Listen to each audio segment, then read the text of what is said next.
नमस्कार दोस्तों, India live history में आपका स्वागत है। द्वारका एक ऐसा प्राचीन धार्मिक शहर है जिसे कभी भगवान श्री कृष्ण ने बसाया था।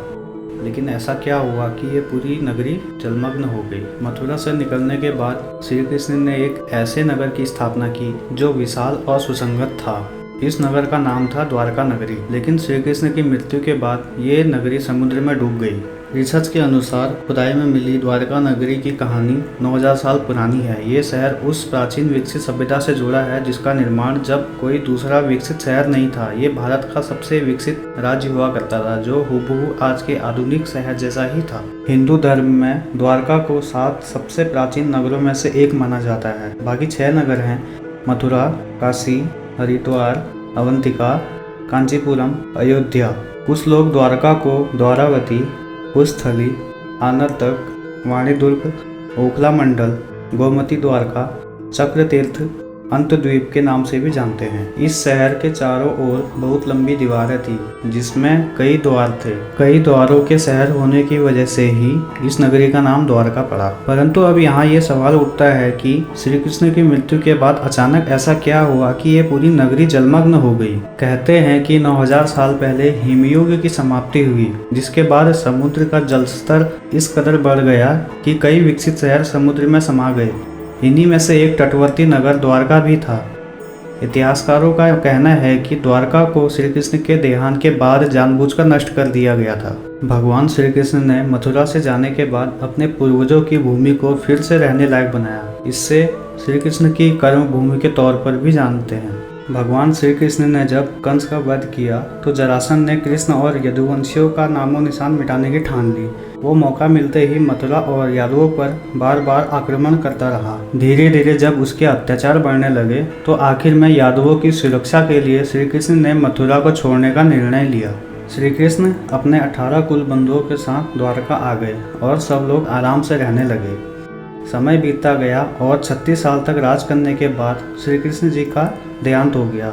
ये वो दौर था जब यादव लोग आपस में भयंकर तरीके से लड़ रहे थे। इसके अलावा जरासंध और यवन लोग भी उनके घोर दुश्मन थे। ऐसे में द्वारका पर समुद्र और आसमान से आक्रमण किया गया। कहते हैं कि कृष्ण जी की मृत्यु के बाद उनके प्रबोध रजनाक द्वारका के यदुवंश के अंतिम शासक थे, जो यदुओं की आपसी लड़ाई में जीवित बच गए। द्वारका के समुद्र में डूबने पर अर्जुन, वज्र और शेष बची यादव महिलाओं को हस्तिनापुर ले गए। इसके जाने के बाद द्वारका नगरी समुद्र में समा गई। ऐसे में सवाल उठता है कि पूरी की पूरी नगरी समुद्र में कैसे समा गई। सवाल उठता है कि कोई कैसे इतने बड़े शहर के अस्तित्व को खत्म कर सकता है। जब इसके नष्ट होने के पुख्ता सबूत नहीं मिले तो वैज्ञानिकों ने इस रात से पर्दा उठाने के लिए समुद्र की गहराई को टटोलना चाहा। इस दौरान खोजकर्ताओं को समुद्र के सैकड़ों फीट नीचे कुछ ऐसे अवशेष मिले जिसने सबको चौंका दिया। द्वारका के समुद्री अवशेषों पर सबसे पहली नज़र भारतीय वायुसेना के पायलटों की पड़ी, जो समुद्र के ऊपर से उड़ान भर रहे थे।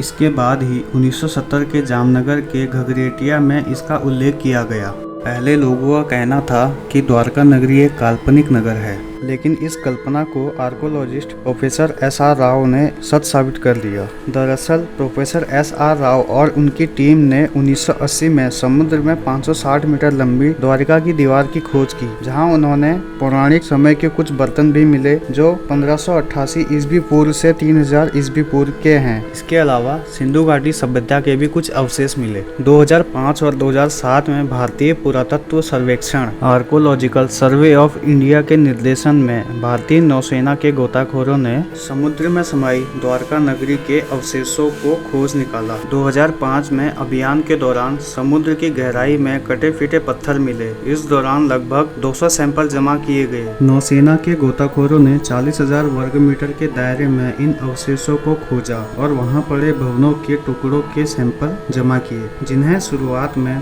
चूना पत्थर बताया गया था, लेकिन बाद में आर्कोलॉजिस्ट ने बताया कि ये टुकड़े बहुत ही विशाल विशाल समुद्रशाली नगर और मंदिर के अवशेष हैं। इन सैंपल को देश की लेबोरेटरी में भेजा गया। वही खोज से जुड़े आंकड़ों को कई राष्ट्रीय और अंतर्राष्ट्रीय विशेषज्ञों के सामने भी पेश किया गया। इन विशेषज्ञों में अमेरिका, इजराइल, श्रीलंका और ब्रिटेन विशेषज्ञ भी शामिल थे। सैंपल को विदेशी प्रयोगशालाओं में भेजने का असली मकसद था इन पर किसी भी तरह का कोई शक न रहे, सारी भ्रांतियां दूर हो जाए। 2001 में सरकार ने गुजरात के समुद्री तटों पर प्रदूषण से होने वाले नुकसान का पता लगाने के लिए NIOT national institute of ocean technology को चुना। जब समुद्री तलहटों पर जांच की गई तो सोनार पर मानव निर्मित नगर पाया गया। जब इसकी जांच की गई तो पता चला कि ये नगर 32,000 साल पुराना है और 9,000 साल से समुद्र में दफन है। हालांकि इस मामले पर आज भी प्रतिशोध जारी है। अब देखना ये है कि द्वारका नगरी के नष्ट होने की गुत्थी सुलझने में अब और कितना समय लगता है। दोस्तों बस आज के लिए इतना ही।